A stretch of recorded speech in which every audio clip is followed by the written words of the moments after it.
Sekarang kita mau tanya, syaratnya apa sih untuk bisa menikah dengan wanita Palestina? Nah, mungkin tipe wanita Palestina tuh gimana sih sebenarnya? Iya, kalau karakter orang di sana itu dari segi fisiknya mereka lebih ke Eropa.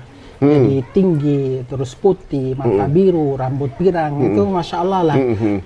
Kalau menurut saya itu istri saya bidadari di dunia. Masya Allah. Yang menemani perjuangan saya. Benar. Setelah mengambil keputusan, antum harus melewati, saya ditolak untuk cari jodoh, ditolak sampai 7 orang. Ceritanya. Assalamualaikum warahmatullahi wabarakatuh, teman-teman. Waduh, nih alhamdulillah banget ini, senang banget saya nih hari ini di Bang Onim nih. Udah mengetahui Bang Onim, walaupun mungkin satu arah, saya tuh tahu Bang Onim tuh dari Twitter waktu itu ya. Jadi itu berapa tahun lalu ya? Wah, udah lama banget. Nah, itu saya penasaran kok bisa Bang Onim tuh bisa tinggal di sana dalam keadaan suasana yang ya kita tahu betulnya seperti apa. Awalnya gimana sih Bang sampai ke sana? Abang sendiri asal dari mana biar teman-teman pada tahu nih? Iya, kalau saya sendiri Bang Ari, saya asalnya dari Galela Halmahera Utara lagi. Jadi paling timur Indonesia, seberangnya Pulau Morotai. Ternyata bukan dari sentralnya Indonesia, justru dari pinggir Indonesia, dan ternyata kok bisa lompat sampai ke Palestina. Ke Palestina. Tuh asal muasalnya bagaimana tuh? Untuk mengambil keputusan saya harus tinggal di sana dan menikah dengan orang sana itu bukan hal yang mudah. Kematian di mana saja datang ya. Tapi kalau kita di Palestina itu, Bang Ari, dalam tiap detik itu kita selalu mengingat kematian. Nah itu saya sangat senangnya di situ. Walaupun tidak terjadi peperangan, tapi setiap hari ada 1-2 lah roket terbang sana sini. Nah itulah salah satu yang selalu membawa saya untuk mengingat kematian. Sebelum mengambil keputusan saya menetap di sana, itu tentunya berbagai cobaan. Setelah 4 tahun tinggal di sana, kabar duka datang, ayah saya meninggal di Galela Halmahera Utara. Coba antum bayangkan, antum berada di wilayah konflik yang keluar pun sangat sulit, yang pada saat terjadi peperangan dan kematian selalu terlihat di depan mata, tiba-tiba datang kabar duka, ayah tercinta saya meninggal di kampung. Masya Allah. Pilihannya, apakah antum keluar tinggalkan medan perjuangan menuju rumah duka? Apakah harus saya datang ke sana, ayah saya hidup lagi? Saya lebih memilih mendoakan orang tua saya dari tempat yang diberkahi oleh Allah Subhanahu wa Ta'ala. Hanya membuka tangan dan air mata. Nah itu yang sangat sulit dan memang sangat tidak mudah. 1 tahun kemudian, sepertinya saya harus mengambil keputusan apakah menetap di sini atau pulang. Saya berpikir bahwa kalau saya pulang, itu nanti siapa yang akan melanjutkan sebagai mata dan telinga masyarakat Indonesia. Nah itu yang itu dia, benar-benar. Nah, setelah mengambil keputusan mau menikah, ada beberapa tahap yang harus saya lewati. Nah ini dia nih, Palestina itu kota yang penuh cinta juga berarti. Iya, benar sekali. Nah, banyak sekali orang Indonesia yang melihat bahwa Palestina adalah saudara kita juga gitu ya. Apalagi dengan adanya konflik, mereka juga kalau memang di Palestina tidak bisa mendapatkan hidup yang layak, biar menikah saja dengan saya. Banyak pria yang gitu di Indonesia gini. Nah, tapi cuma angan-angan aja. Nah, sekarang kita mau tanya, syaratnya apa sih untuk bisa menikah dengan wanita Palestina? Nah, mungkin tipe wanita Palestina tuh gimana sih sebenarnya? Iya. Kalau karakter orang di sana itu dari segi fisiknya mereka lebih ke Eropa. Jadi tinggi, terus putih, mata biru, rambut pirang, itu masya Allah lah. Kalau menurut saya itu istri saya bidadari di dunia. Masya Allah. Yang menemani perjuangan saya. Benar. Setelah mengambil keputusan, antum harus melewati, saya ditolak untuk cari jodoh, ditolak sampai 7 orang. Oh sebelumnya, maksudnya ini ketujuh berarti? Ini yang ke-7 baru diterima. Ini mungkin nggak sadar kali ya. Ceritanya, yang pertama ditolak gara-gara apa? Yang pertama, saya ta'aruf ke seluruh wilayah jalur Gaza. Jadi kita ta'aruf ya. Karena di sana kan pakai cadar. Ta'aruf ke Gaza Selatan dulu untuk mencari jodoh. Pas ketemu, dia ngelihatnya saya sebagai relawan yang income-nya cuma 1,7 juta jiwa. Mereka berpikir dong, kita nggak mungkin memberikan putri cantik kami ke pemuda yang menghidupi hanya 1,7 juta jiwa, sedangkan hidup di sana dalam 1 bulan $700 senilai dengan 9 juta, itu masih di bawah garis kemiskinan. Kita mengandalkan 1,7 juta. mau bunuh diri, mau kasih makan apa? Makan cinta. Nggak mungkin. Akhirnya ya udah, oke. Yang pertama? Iya, yang pertama. Yang kedua lagi, kasusnya sama. Antum dari mana? Saya dari Indonesia. Kita nggak mungkin melepaskan putri kami ke negeri yang sangat jauh. Kita nggak tahu antum di Indonesia seperti apa. Ya udah nggak apa-apa. Pergi lagi ke Gaza bagian tengah, kasus yang sama. Ke Gaza City, ada yang mereka oke, kita tertarik sama antum. Ternyata yang diberikan usia 37 tahun. Nggak mungkin saya memilih, saya 22 tahun kok memilih yang 37 tahun. Ada lagi satu yang janda. Oh, ini janda, anaknya baru satu. Nggak mungkin lah, orang saya masih muda memilih janda. Banyak proses, sampai ke tingkat hopeless. Sempat hopeless? Iya, hopeless. Tahun keberapa tuh? Menjalani sekitar 1 tahun lah. 1 tahun ya? Nyari, ditolak, ada yang diterima, saya sok mahal kan. Ada yang sampai ke 6 kali wanita, hopeless, saya tidak laku. Iya. Lagi abang baru setahun aja udah ngoyo banget nyari.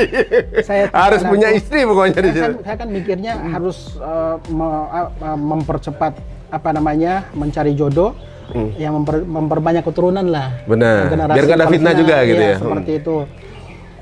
Jalan wanita yang ke-6 ya sudah tidak ada nasib. Saya tidak laku di sini dan tidak punya jodoh di sini. Saya harus pulang.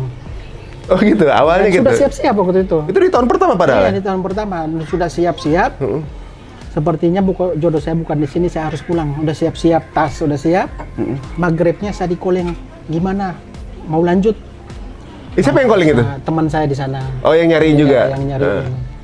Gimana mau lanjut? Kayaknya saya mau pulang besok deh. Coba kita bismillah lagi. Dibujuk saya. Sampai datang ke kontrakan saya di sana, dibujuk. Kita coba lagi yuk. Pokoknya sambil ditarik-tarik, jalannya udah kayak malas-malas gitu lah. Udah nggak ada jodoh. Ya udah sampai dibawa ke mobil, ya udah kita datang ke sana. Yang ke-7, saya menyampaikan bahwa saya ini orang Indonesia Timur, tinggal di Halmahera Utara, yang bukan tinggal di Jakarta, yang dari Jakarta naik pesawat, setelah naik pesawat naik mobil, setelah naik mobil naik speedboat laut, setelah naik speedboat naik ojek, jauh sekali pokoknya. Orang tua saya itu buruh tani, yang kalau contohnya datang ke sana bakalan kaget seperti apa. Tetapi saya sangat yakin bahwa jika jodoh sudah ditetapkan oleh Allah Subhanahu wa taala, apapun pembicaraan saya tentang kesusahan saya di kampung, tapi kalau sudah jodoh menentukan Allah, ditentukan oleh Allah, bismillah. Kata ibunya, kami di sini lebih mengedepankan akidahnya, sholatnya dijaga, selanjutnya dipanggil istri saya waktu pakai cadar. Panggil istri saya, terus bertemu, terus tanya apa kabar. Istri waktu pakai cadar, buka cadar, masya Allah. Masya Allah. Dan waktu itu saya paling menghindari mendapat istri yang bercadar. Tapi ternyata Allah datangkan yang bercadar. Saya takutnya dari luar saja. Ternyata pas dibuka luar biasa, cantiknya itu luar biasa, masya Allah. Alasannya apa waktu itu nggak mau yang bercadar? Karena nggak tahu gitu ya? Saya di kampung itu orang tua masih masih asing dengan namanya cadar. Terus waktu zaman itu cadar selalu dikaitkan dengan yang hal-hal yang tidak benar seperti itu. Sekarang semua orang bercadar kok ini sekarang? Sekarang udah banyak bercadar. Sampai laki-laki pun bercadar sekarang? Masker ya? Masker. Dan ternyata setelah saya ceritahu alasannya, mereka bercadar untuk menghindari fitnah. Orang istri secantik itu jalan kemana kalau dilihatin pemuda, fitnah. Iya benar. Salah satunya seperti itu. Jadi untuk melindungi kecantikan mereka agar supaya mengurangi fitnah yang terjadi di masyarakat seperti itu. Jadi, tapi orang Indonesia taunya fitnah itu kan cuma gibahan gitu ya. Fitnah maksudnya cobaan ya. Orang yang tidak paham seperti itu. Benar. Lanjutnya di sana itu tidak ada sistem pacaran, ta'aruf. Setelah bertemu pertama, kita harus benar-benar menyiapkan diri kita, minimal ada rasa cinta 10%. Coba antum bayangkan, belum pernah ketemu, buka cadar, hanya bertemu, apa kabar, baik, tutup cadar, masuk. Antum pulang, dituntut, dalam diri antum dituntut untuk memiliki rasa cinta 10-5%. Ada rasa cinta. Iya. Apa yang harus saya lakukan seperti itu? Ada Allah. Akhirnya pulang, istikharah, meminta petunjuk dari Allah Subhanahu wa taala, sholat duha, terus berdoa apakah ini yang nantinya akan mendampingi saya menemani perjuangan saya. Sebelum saya memberikan jawaban, dari sananya sudah oke. Oh gitu? Ada lampu hijau. Oh, taunya gimana? Dikabarin ke yang nyomblangin. Pihak mempelai wanitanya sudah oke. Bagaimana dengan pihak situ detik-detik yang antum harus benar-benar siap.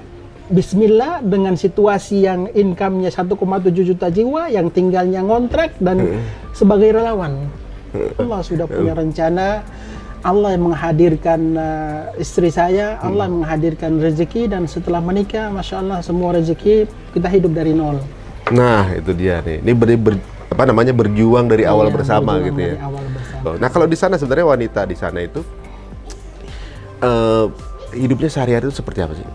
Kalau untuk kehidupan lebih mantapnya lagi, antum nanya ke istri saya. Ta'al. Ini dia. Assalamualaikum. Iya, ini istri saya yang saya ceritakan tadi, yang ke-7. Ini mungkin ini istri ke-7? Bukan, ta'aruf yang ke-7. Ta'aruf yang ke-7. Pandangannya dulu, wanita Palestina terhadap pria Indonesia itu seperti apa sih? احنا طبعا كنا احنا كشعب يعني ان شاء الله شعب واحد، واحنا اخوه واشقاء، لانه الرسول صلى الله عليه وسلم قال لا فرق بين عربي ولا جميع الا بالتقوى. هذا يدل على رباط الاخوه بيناتنا، يعني شعب، بدليل انه يعني اهل غزه كثير بحبوا الاناس، بحبوا دائما يسمعوا عنهم اخبار. حتى يعني في احداث سوناما نحن عملنا تقريبا هناك دعوه في المساجد، وظهرنا الحدث اللي صار على شاشه. حتى في الشعب غزة يشاهد ماذا يحدث في إندونيسيا، وأيضا كمان بنتابع أخبار لما بيصير أحداث عندكم هنا في الزلازل والبراكين. شعب غزة أيضا يتابع هذا، دليل إنه حب الأخوة والترابط. Iya, belum sampaikan yang pertama mungkin soal rasa atau ukhuwah kebangsaan ya. Beliau mengatakan bahwa masyarakat Palestina itu cintanya sangat luar biasa terhadap masyarakat Indonesia, di mana ukhuwahnya itu ikatan batin. Jadi pada saat terjadi tsunami kemarin di Aceh berapa tahun lalu, terus setelah terjadi tanah longsor di Jawa Barat, itu mereka selalu mengikuti informasi yang terjadi, apa kabar saudara-saudara kami di Indonesia. Nah, pada saat terjadi musibah atau gempa bumi di Indonesia, mereka akan menyiarkan dengan pengeras suara dari masjid ke masjid. Oh gitu. Bahwa saat ini saudara kita di Indonesia sedang mendapat musibah, mari kita melaksanakan sholat ghaib atau mendoakan mereka agar supaya mereka diberikan ketabahan dan kekuatan. Sampai ke tingkat ada suatu kejadian yang sangat mengharukan, itu mereka mengumpulkan donasi sekitar 30 juta rupiah jika diuangkan untuk didonasikan kepada masyarakat Indonesia pada saat terjadi gempa di Jawa Barat waktu itu kalau nggak salah. Nah, bukan jumlah nilainya yang kita lihat, akan tapi rasa kecintaan, perhatian kepada Indonesianya itu yang sangat luar biasa. Jadi alhamdulillah ukhuwah Indonesia dengan Palestina itu ditambah lagi dengan pernikahan Indonesia dengan Palestina. Ketika pertama kali ngelihat Bang Onim, first impression tuh kayak gimana sih? Jujur tapi. يعني في التعارف يعني في البداية شو يعني شعور خوف وقلق، وبعدين انه يعني اول شيء انه انا عمري شفت شاب اجنبي، يعني هو اول شخص يعني اراه انه اجنبي. Iya, pertama kali pertama dalam hidup beliau melihat orang asing di hadapannya. Pertama kali rasa takut, rasa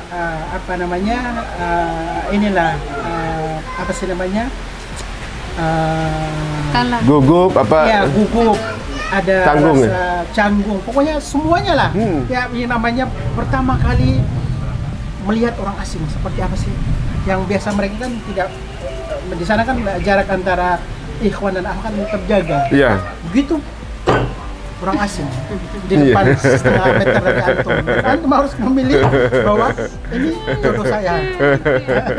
هو لك شخص يعني قبل أبو إسماعيل ولكن أنا لا أريد يعني لا أقبل فيش استخارة بالاستخارة ما شكرا شيء يعني مريح طبعا جزاك الله خيرا كثيرا عن هذه المعلومات Masya Allah ya.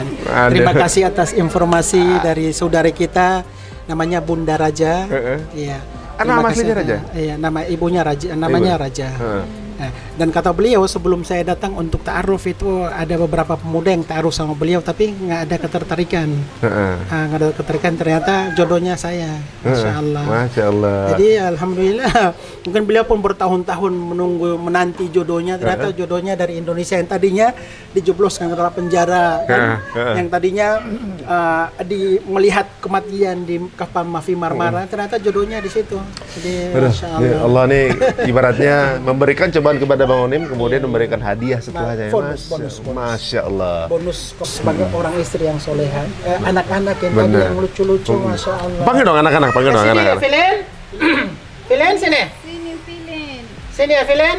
Ayo jawab. Jadi keluarganya sekarang ini Nusantara. Sudah lahir di sini. Namanya Nusantara. Siapa aja namanya? Yang pertama namanya Filin, panjangannya Filistin Indonesia. Filistin. Baru bisa bahasa Indonesia di Jakarta. Ranking 1 terus di Palestina. Oh gitu, Masya Allah. Ini dia nih, namanya siapa ini? Namanya Bahari, yang terakhir lahirnya di Bekasi. Ini lahirnya di Bekasi. Ini anak Bekasi, ini anak Bekasi nih. Ini namanya Bahari nih, dia kelautan Indonesia nih. Punya banyak usaha warteg. Coba antum mutar warteg Bahari, warteg Bahari. Bener. Bahari muncul terus. Bahari. Aduh, aja ini. Apalagi pada saat Ramadan, itu kan kakinya doang yang jalan di warteg itu loh. Ramadan orang nggak puasa kan. Ya kelihatan. Kakinya aja kelihatan. Ini namanya Filin. Ini Filin, Masya Allah Filin. Filin bisa bahasa Indonesia? Bisa, Masya Allah. Di sana belajar bahasa Indonesia di sana. Bahasa Arab di sana. Bahasa Arab dulu saya.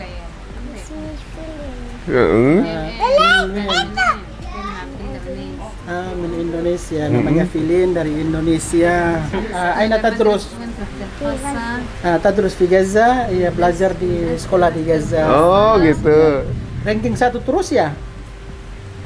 Nilai berapa? Nilainya 99. 99 hampir sempurna dong. Iya, hampir sempurna. Kalau di sana 99 sudah level untuk seluruh wilayah Palestina nilainya seperti. Sini Nusantara? Nusantara nih. Ella nanti main handphone lagi sini. Ini Filin, kalau gede sedikit ini banyak orang Indonesia ini kayaknya yang mau taruh sama Filin nih. Tapi siap-siap ketemu bapaknya kayak begini kalau berani coba enggak? Baru ketemu bapaknya, ampun nggak berani. Ini nama kamu siapa? Nusantara.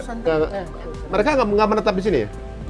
Tinggal di sana di Palestina. Tinggal di sana. Alasannya apa bang? Kenapa nggak dibawa ke sini bang? Alasannya itu karena pergaulan bebas tidak ada, daya ingatnya sangat kuat, hafalannya itu sangat kuat. Jadi antum bayangkan contohnya gini, pada saat terjadi peperangan itu anak-anak di sana bukannya panik atau melari sana sini, tapi mereka ambil Al-Quran, murojaah, memperbanyak Al-Quran, dan bahkan sampai ke tingkat pada saat terjadi peperangan tingkat hafalan mereka semakin tinggi. Sebelum peperangan dalam sehari mereka hanya bisa menghafal loh ya, bukan membaca, menghafal bisa 4 lembar Al-Quran, 4 lembar menghafal, bukan membaca. Pada saat terjadi peperangan itu meningkat menjadi 6 lembar Al-Quran. Allahu Akbar. Setelah dihafal tidak pernah dilupa karena untuk memperkuat fondasinya biar di sana saja. Jadi kedepannya walaupun nanti Filin nasibnya menjadi dokter, biarlah dokter umum di sana, spesialis di sini, pulang lagi ke sana untuk mengabdi wanita Palestina. Jadi gini, berkaitan dengan kita diberikan ujian oleh Allah dengan wabah ini, orang Palestina itu dengan adanya wabah sudah hampir sebelum wabah datang corona, hampir setiap hari mereka sudah ada kematian di sana. Jadi sangat berat sebenarnya. Pada saat mereka dijajah, tiba-tiba ada wabah corona, bertambah lagi ekstra kesabaran itu luar biasa mereka di sana. Jadi perlu disampaikan bahwa aset yang dimiliki oleh masyarakat Palestina itu bukan dari roket, bukan dari tapi aset yang dimiliki oleh masyarakat Palestina adalah ketakwaannya, kesabarannya, dan istiqamahnya.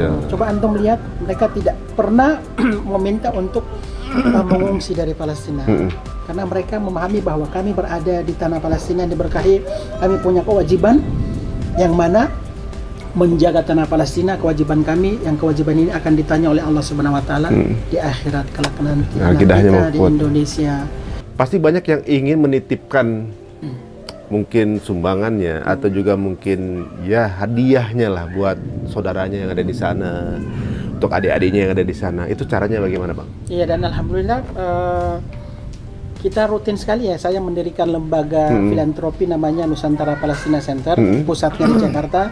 Nah, sebentar lagi membuka cabang di Palestina. Jadi bisa berbicara di hadapan ribuan masyarakat Palestina dengan mengibarkan bendera Indonesia hari ulang tahun kemerdekaan Republik Indonesia. Teman-teman kita di sana lulusan Hafiz Al-Quran 30 juz, orang dokter, kerjanya itu cat trotoar karena tidak ada pekerjaan. Akhirnya kita melibatkan mereka dengan membuka yang namanya halaqah Al-Quran. Anak-anak Gaza usia 9-10 tahun berhasil menghafal Al-Quran 30 juz, dan itu kita buktikan mereka berhasil menghafal Al-Quran, dan itu di depan saya mereka setor tasmiyah hafal Al-Quran. Kita membuka taman kanak-kanak anak yatim di Gaza itu lebih dari 30.000 dengan anak yatim, dengan sekolah tersebut kita tampung mereka di situ, makanan mereka. Kita juga mengadakan alhamdulillah orang tua asuh yatim Palestina jarak jauh, bukan kita datangkan tapi memang jarak jauh ya, karena mereka hidup di sana. Dalam bulan ini alhamdulillah kita mendistribusikan air minum untuk warga Gaza 500.000 liter. Masya Allah. Untuk 800 kepala keluarga. Air minum di Gaza nih Bang Ari, antum minum air kayak gini nih, air di Gaza kayak gini nih, air putihnya? Nih, air putihnya kayak gini. Ini sudah tercemar, mereka minum. Hampir setiap tahun 3.000 anak-anak Gaza diserang kanker otak, kanker darah, kanker kulit karena mereka minum air seperti ini. Nih, air seperti ini yang mereka minum. Air tercemar, dan kualitas air di Gaza layak untuk konsumsi hanya 3%. Coba dari 100% hanya 30%. 3% berarti 97% tidak layak.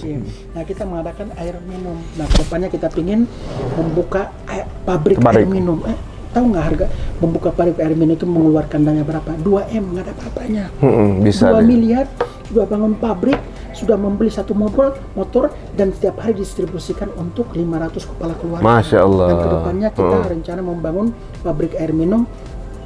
Alhamdulillah banyak program dari kita itu rutin sekali, hampir setiap bulan kita mengadakan, dan alhamdulillah dengan lembaga filantropi Nusantara Palestina Center kita kerjasama dengan Ustaz Hakim, Ustaz Sukmansur, Rumah Yatim, Yayasan Syam, semuanya alhamdulillah, dan total bantuannya setiap tahun 20M. Masya Allah. Kebangun dong itu bentar lagi. Iya, seperti itu. Waduh. Nah, ini kurban kan saat ini. Nah, kita kurban itu banyak sekali. Salah satunya spesial kurban adalah teman-teman Darut Tauhid 100 ekor onta. Nah, dari kita sendiri alhamdulillah 400 ekor domba.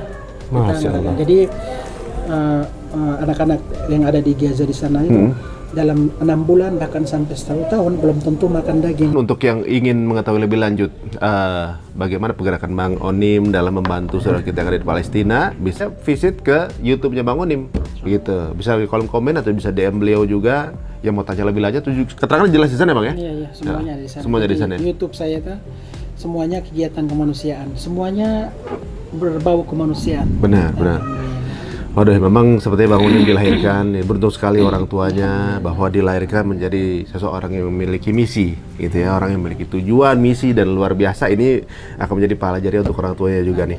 Saya banyak mendapat pelajaran dari Bang Onim sendiri, bagaimana dengan cobaan yang tidak mudah, bagaimana Allah memilih orang-orang yang bahkan mungkin jauh dari radar untuk menjadi dutanya antar nation, yang ibaratnya kalau saya bilang memang asal dari luar radar, tapi yang direngkuh itu jutaan orang. Bayangkan bagaimana berapa miliar, berapa triliun yang pernah terkirim ke sana dengan wasilah beliau. Udah, nggak usah dihitung pakai kalkulator deh, biar aja hitungannya Allah. Mungkin insya Allah kita juga bisa meniru gerakan beliau gitu. Mungkin dengan nggak perlu jauh sampai ke Palestina, kalau belum mampu mungkin sekitar kita. Cukup doanya saja. Cukup dengan doa. Karena apa? Doa adalah wasilah atau senjata yang sangat ampuh untuk apa? Kita ke atas ke Allah, Allah yang turun ke sana ke mereka. Waduh, Masya Allah. Jadi nggak usah repot-repot. Saya mau berangkat sana, nggak usah di sini aja berusaha tanam kopra, kalau berusaha tanam cengkeh, kembangkan usaha. Dengan usaha tersebut, kalau antum punya kemauan, silakan sisihkan seperti itu. Yang utama adalah doa. Waduh, Masya Allah, ini jadi dapat ilmu. Mudah-mudahan episode ini memberikan banyak inspirasi untuk teman-teman semua ya, menjadi orang-orang yang menjadi solusi bagi orang lain. Nggak mesti harus sesama muslim, tapi juga untuk kemanusiaan, Masya Allah. Bang Onim, terima kasih waktunya. Ya, sama-sama. Diterima di sini luar biasa. Saya pamit di sini. Saya pamit mau pulang, bukan kampung, pulang ke Palestina insya Allah. Melanjutkan perjuangan. Ya, semoga di sana juga baik-baik saja. Amin. Bisa menjalankan semua yang dijalankan dengan baik, dan mudah-mudahan dalam waktu dekat Palestina akan kembali pulih, kemerdekaan kembali diraih, dan kita bisa ke sana bolak-balik tanpa ada hambatan. Amin ya rabbal alamin. Masya Allah. Terima kasih teman-teman untuk menyaksikan. Terima kasih juga Bang Onim, luar biasa. Dan jangan lupa like and subscribe, dan juga subscribe YouTube-nya Bang Onim. Namanya apa, Bang? Bang Onim Channel. Bang Onim Channel atau channel? Bang Onim Channel. Salah. Tutup dengan Assalamualaikum warahmatullahi wabarakatuh.